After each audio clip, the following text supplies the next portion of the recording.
The title of Duke of Rothesay and the other Scottish titles which I've had the honour to carry for so long, I now pass to Catherine. The room had been prepared for a routine family briefing, not a transfer of destiny. Yet when King Charles slowly rose, looked directly at Catherine, and said, "The crown is yours now," every conversation stopped. William remained frozen beside her. Camilla's expression hardened. Catherine did not smile or speak. In 5 quiet words, the king had shattered every assumption about who truly carried the monarchy's future. Before we go deeper into what this really means for the royal family, make sure to subscribe so you don't miss a single update. Charles knew everyone had expected a discussion about reduced engagements and the strain of his schedule. Buckingham Palace, the monarch's main official London residence, had hosted private family briefings before, but this gathering felt sealed. Catherine sat beside William, after recently returning to public life, after a painful personal period. Anne watched from across the room. Camilla remained close to the king. Senior courtiers held closed folders, believing they were there to hear how duties would be shared, not who would carry the monarchy's emotional future. The silence deepened when the king reached for a sealed royal portfolio, a formal folder holding approved plans and sensitive decisions. He placed it before Catherine and repeated the meaning of his declaration with brutal clarity. She would become the central public and moral figure of the next phase of his reign, taking authority over major royal initiatives, family representation choices, and the image the crown presented to the country. Catherine kept one hand fixed on her chair. She looked at Charles, then at the untouched seal, as though opening it might make the moment impossible to reverse. William did not study his father. He studied his wife. The future king saw shock behind her composure, and understood that her life had changed before she had been asked whether she could bear it. Camilla moved back and set down her glass with controlled force. The queen consort, the title given to the reigning king's wife, heard more than praise. She heard Catherine being raised beyond ceremonial seniority and placed at the emotional center of the crown. Anne noticed what everyone else missed. As Catherine finally touched the portfolio, Charles's fingers trembled against the table. The princess understood that this was not a compliment offered lightly. It was a decision driven by pressure, fear, and a truth the monarch had not spoken aloud. Catherine broke the seal. William leaned closer. Camilla did not move. But before anyone could understand why Charles had placed such extraordinary responsibility upon Catherine, they first had to confront what each person in that room stood to gain, and what some of them were about to lose. To the outside world, Catherine appeared prepared for almost anything: scrutiny, duty, motherhood, illness, and the relentless expectations surrounding a future queen. But Charles's declaration carried a burden no rehearsal could soften. William feared it would consume her. Camilla feared it would erase her. And the king knew that by choosing Catherine publicly, he had placed 3 people he loved on a path toward an unavoidable collision. Catherine had spent years learning how to survive inside a family where every pause could become a headline and every mistake could follow her for decades. She had entered royal life cautiously, absorbing criticism without answering it, and carrying public judgment without allowing anger to shape her duty. The role of future queen, meaning the wife expected to stand beside the next king and support his reign, had always demanded patience. Yet this was different. Charles had not merely praised her loyalty, he had placed the monarchy's emotional weight directly upon her shoulders. William followed her into a private corridor and waited until the door behind them closed. The prince understood why his father had chosen her, but he also remembered what royal pressure had done to his mother. "Do you actually want this?" he asked. Catherine looked at him with quiet exhaustion, and answered that wanting it no longer mattered if the king believed the institution needed her. He heard duty in her voice, but beneath it, he heard fear. Camilla returned to her apartments without speaking to anyone. She removed a bracelet Charles had once given her, and held it in her palm, staring at the gift as though it belonged to another life. The queen consort, the title used for the reigning king's wife, had spent years securing respect after entering the monarchy under fierce public judgment. Now one sentence spoken to Catherine made those years feel fragile. She placed the bracelet beside her, and wondered whether she had just watched her influence disappear. Anne found William before he could return to his wife. In a documented private account, later preserved by a senior courtier, she disclosed that Charles had been studying Catherine's judgment for months. He had asked staff how she handled private disputes, difficult engagements, and moments of pressure when no cameras were present. Anne then told him that Catherine had quietly resolved a serious disagreement between two royal households, preventing a damaging split without asking for praise. William finally understood that the declaration had not been born in that room. When an equerry arrived with a request for Catherine to meet Charles alone, the future king looked toward the closed door and felt the truth settle heavily upon him. And the deeper William looked into his father's reasoning, the clearer it became that one forgotten ceremony had triggered the entire chain of events. Months before Charles surrendered those 5 unforgettable words, a ceremony at Windsor Castle had ended with an incident almost no one outside the royal household noticed. There was no public scandal, no dramatic announcement, and no visible breach of protocol. Yet inside a quiet reception room, Catherine made one decision that changed the king's view of her forever, and convinced him that the crown's survival might depend on her courage. Charles had looked tired before the first guest even entered, but he refused every suggestion that the schedule should be shortened. The Commonwealth Youth Reception, a formal gathering for young people from nations connected through the Commonwealth, had been designed to show unity and hope. Instead, it became tangled in arguments between palace teams over precedence, meaning the order in which royal figures and guests should be received. Catherine noticed young visitors waiting while senior courtiers debated positions, timing, and titles. She also noticed the king gripping the edge of a table when he thought no one was looking. The moment came without warning. Charles took one step toward the next guest, faltered, and reached for support. Catherine moved before any aide could react. She took his arm, spoke to him quietly, and guided him into a private chamber without drawing attention to his weakness. Then she returned and continued the receiving line herself, greeting every waiting guest with calm warmth. The future queen protected the event, but more importantly, she protected the monarch from public humiliation. Charles sat alone with her afterward and admitted what the incident had done to him. He had spent his life preparing to lead the institution, yet for one terrifying second, he had felt his strength disappear in front of it. Catherine did not offer empty comfort. She told him that weakness did not diminish his crown, but refusing help could endanger everything he had sworn to protect. The king listened because she spoke without pity. Camilla confronted Catherine later in a side room and demanded to know why she had taken control without formal approval. The queen consort accused her of stepping into authority that had never been granted. Catherine held her ground. She said, protecting Charles mattered more than waiting for permission while he struggled. Neither woman raised her voice, but the tension sharpened with every word. Charles heard enough from behind a partly closed door. He realized Catherine had defended his dignity without using his vulnerability to advance herself. That night, the monarch began drafting a new distribution of responsibility, a written plan dividing major royal duties among trusted family members. But when Camilla discovered what it contained, wounded pride hardened into resistance. The reception had shown Charles whom he trusted in a crisis, but the next meeting would reveal who was prepared to fight against his choice. Camilla did not wait for the palace machinery to decide how much influence Catherine would receive.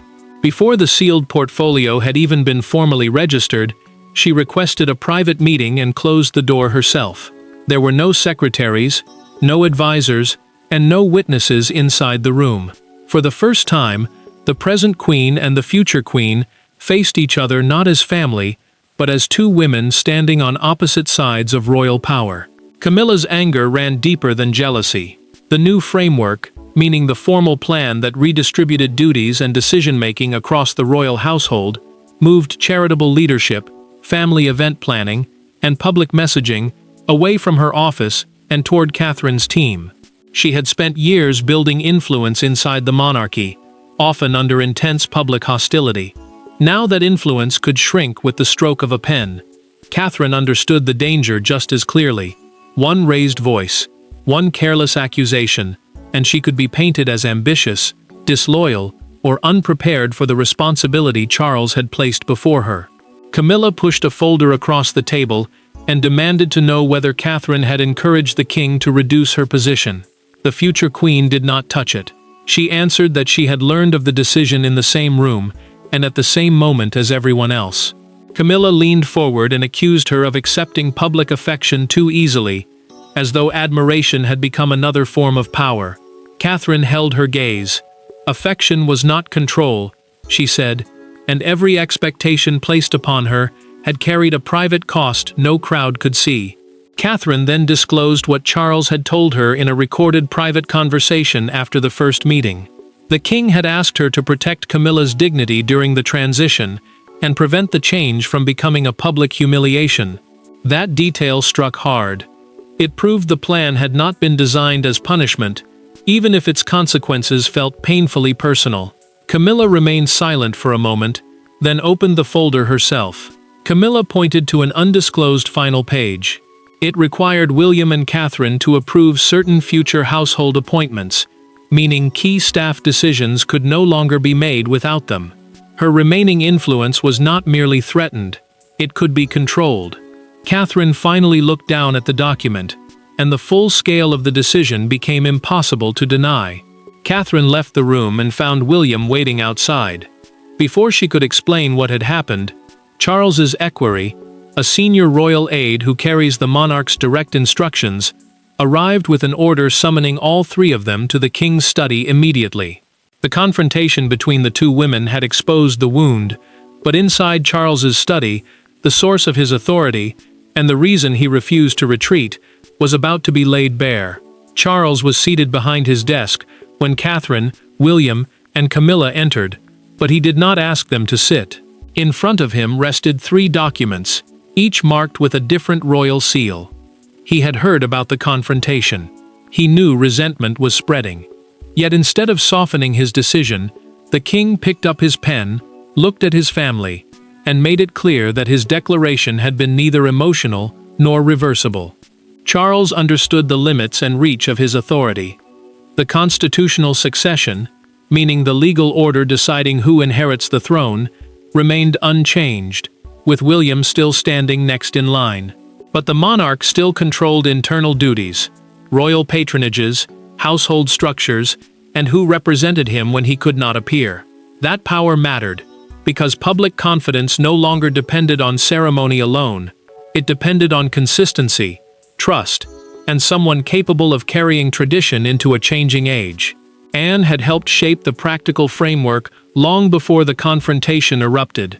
In a documented private briefing, she advised her brother that Catherine possessed the discipline and public connection the institution urgently needed. The princess did not ask for influence for herself. She told the king that the monarchy required one steady center, or competing households would slowly tear it apart. Charles turned first to Camilla. He told her that Catherine's expanded position did not erase years of service or reduce the respect attached to her place beside him. The queen consort remained unmoved. Gratitude meant little, she answered, if authority was being transferred while she stood powerless enough to watch it happen. The monarch absorbed the accusation without looking away. William stepped forward before Catherine could respond.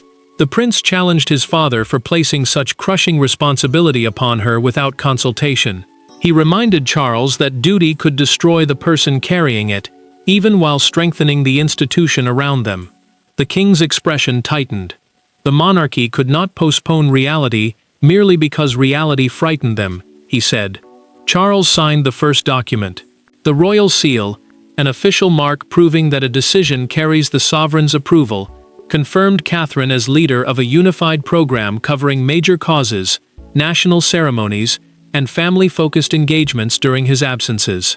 The sound of the pen against paper ended any hope that the plan might disappear. Charles left the second document unsigned. He explained that it would give William and Catherine wider control over future royal strategy, but only after she personally accepted the burden. Catherine asked for one night. The king granted it, then warned that staff members were already choosing sides. Catherine had not yet given her answer, but beyond the king's study, the palace was already behaving as though a new reign had begun. Before sunrise, revised schedules were circulating through 3 royal households. Engagements were reassigned. Briefing papers changed hands.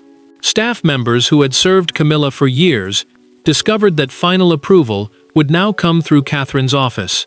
Nothing had been announced publicly, yet the palace had already divided into those who believed Charles had secured the monarchy's future, and those who believed he had created a crisis inside his own family. Catherine's private office suddenly became the center of a new chain of command, meaning the formal route through which instructions and approvals must pass. Staff at Buckingham Palace, Kensington Palace, and Clarence House were ordered to coordinate major appearances through her team.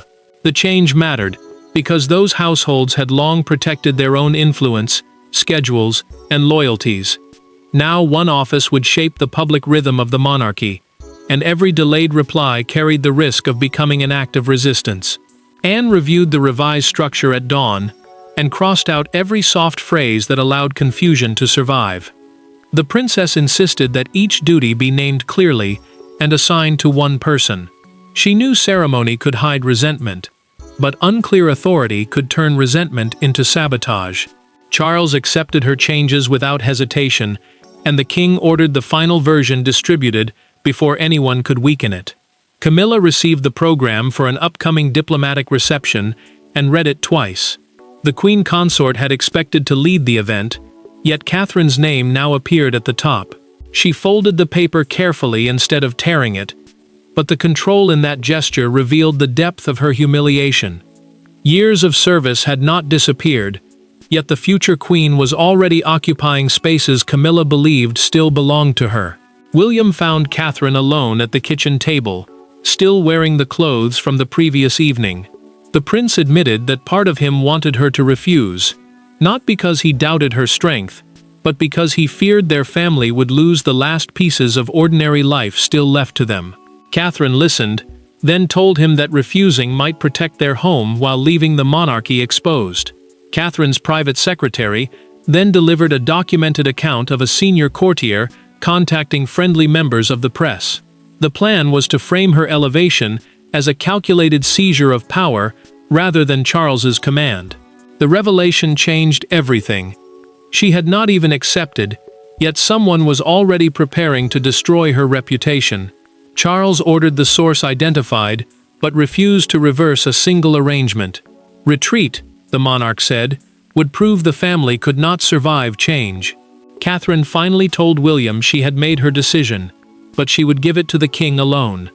With the palace turning against itself, Catherine walked toward the king's private rooms, knowing that her next sentence would either steady the monarchy or break the family around it. There were no courtiers when Catherine entered Charles's private sitting room. No red boxes, no prepared statements, and no advisors waiting to record the outcome. The king stood near the window with his back to the door, looking smaller than he had during the declaration. Catherine had come to answer him, but before she could speak, Charles admitted the truth. He had not chosen her because she wanted power. He had chosen her because she understood its cost. Charles turned slowly and explained that his decision had grown over years, not days. He had watched Catherine absorb criticism without allowing bitterness to control her duty. He had seen her remain silent when defending herself might have brought relief but damaged the family. That restraint mattered, because the monarchy could survive scandal more easily than it could survive open war within its own walls. Catherine listened, but she refused to let his praise become an excuse for cruelty toward others. Catherine told him the institution needed stability, yet stability could not be built by humiliating Camilla, sidelining William, or turning one woman's rise into another woman's defeat. The monarchy, meaning the crown and the working family supporting the sovereign, depended on loyalty that could not be forced through fear. Charles lowered his eyes. He understood that she was not rejecting the burden. She was defining the moral limits of accepting it. Charles then confessed what he had not admitted in the larger meeting. In a recorded private conversation preserved by his secretary, he said he feared leaving William an institution weakened by rivalry, suspicion, and public distrust. The king knew his generation had failed to resolve wounds that had hardened over decades. His declaration was not only about the future, it was an attempt to repair the damage before his son inherited it. Catherine's composure finally broke. She spoke of George, Charlotte, and Louis, and of the ordinary moments she feared losing beneath an expanding wall of obligation. She worried that every family meal, school event, and quiet evening would become another sacrifice demanded by duty. Charles did not interrupt. He let her speak because he knew acceptance without honesty would eventually become resentment. Catherine accepted the portfolio on 3 conditions. William would share every major decision. Camilla's established causes would remain protected. No public announcement would describe the change as a replacement or removal. Charles agreed and handed her the final unsigned document. Instead of signing alone, he asked her to place her initials beside his, showing responsibility shared rather than power simply bestowed.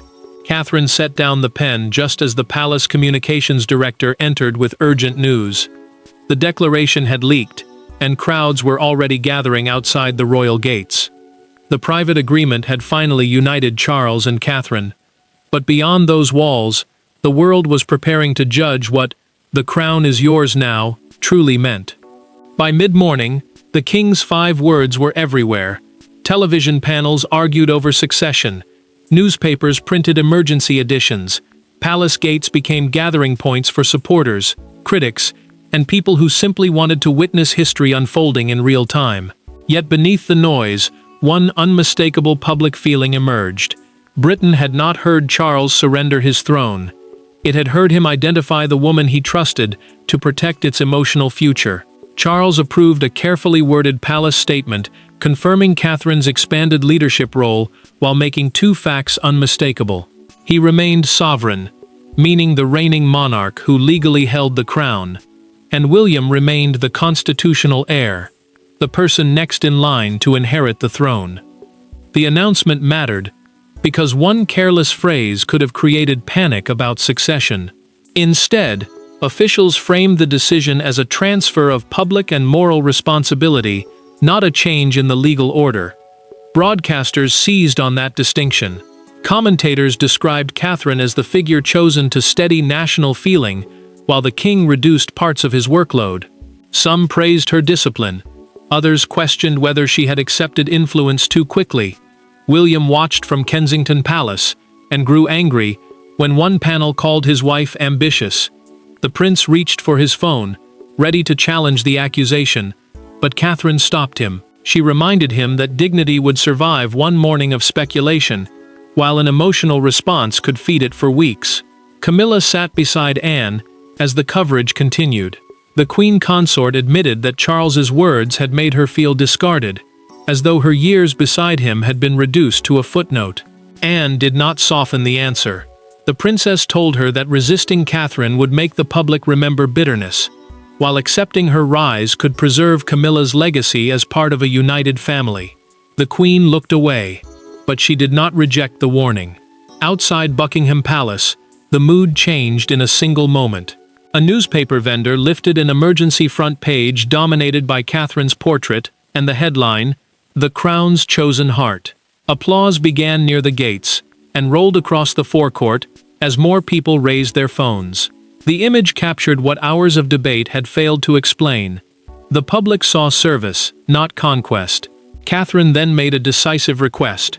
She insisted that the official photograph include Charles, William, and Camilla beside her.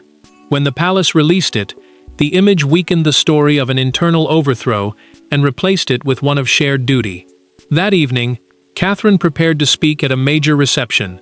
Her first words under the new arrangement would decide whether the king's gamble had healed the crown or merely hidden its fracture. The public had embraced the symbol, but only Catherine's own voice could define the responsibility Charles had placed in her hands. When Catherine entered the reception that evening, the room rose before a single word had been spoken. Charles watched from one side, William from the other, and Camilla stood only a few steps away. Catherine carried no crown, issued no triumphal declaration, and claimed no victory. Instead, she transformed the meaning of the king's words by making one truth unmistakable. The crown was not hers to possess, it was hers to serve. Catherine began by affirming Charles as sovereign and William as the future king. The sovereign, meaning the person who legally holds the throne, remained unchanged, and so did the line of succession. Her words removed any suspicion that the new arrangement was a takeover or a challenge to the prince's future. She described her expanded duty as a promise to strengthen families, protect continuity, support the king, and prepare the next generation without allowing palace rivalry to define the monarchy. Catherine then turned toward Camilla and thanked her publicly for years of service carried through hostility, doubt, and relentless judgment. She announced that the queen would retain full leadership of her established causes, ending the fear that the transition had been designed to erase her. Camilla's guarded expression softened for the first time since Charles had spoken those 5 words. She did not celebrate Catherine's rise, but she finally understood that accepting it did not require surrendering her own dignity. William reached for Catherine's hand when the address ended. The future king did not touch her as an heir endorsing a royal strategy. He did it as a husband who had watched her accept a crushing burden without abandoning the values that made his father trust her. Catherine looked at him, and the tension between duty and family finally eased. Charles later spoke privately with Anne, in a recorded conversation preserved by his secretary. The king explained that, "The crown is yours now," had never meant the throne belonged to Catherine. It meant the monarchy's conscience, steadiness, and connection to the public had been placed in her care. The princess understood that he had not given away his authority. He had chosen who would protect its meaning. Charles approached Catherine before leaving, lowered his head slightly, and whispered, "You understood." She answered, "It was never about me," while Camilla and William stood beside them rather than apart. The declaration had removed no king, bypassed no heir, and defeated no queen. It had forced the family to recognize Catherine as the monarchy's emotional center. By accepting power as service instead of possession, she turned the crown from a prize into a shared promise. And so the words that first stunned the palace ultimately restored it. Charles remained the king, William remained the heir, Camilla retained her dignity, and Catherine became the steady heart entrusted with carrying the crown safely into its next age. Thanks for watching. Please don't forget to like and subscribe, and we will see you in next one.